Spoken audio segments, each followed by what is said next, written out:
After watching this video, you will know how to insert page numbers in Word. For that, we go to the Insert tab and open the drop-down menu which says Page Number. Here we can now choose at which position we want to insert the page numbers.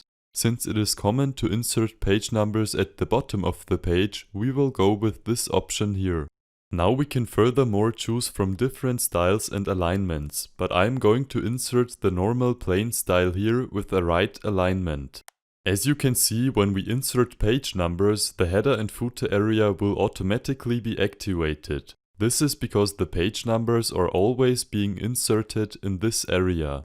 Let's now edit the page numbers. When we are in the Design tab of the header and footer tools, there again is this button for the page numbers.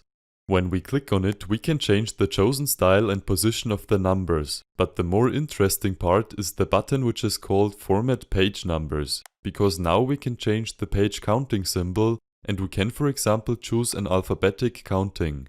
In case we would have numbered headings in our document, we could also include the heading number in the page count and change the separator symbol. And in the last part of this dialog, we can change the starting number to any desired number we want. So we could start from 5, for example, which would be the letter E.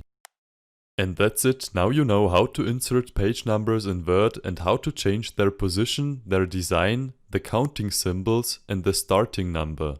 Go ahead and watch the other videos to learn more about page formatting.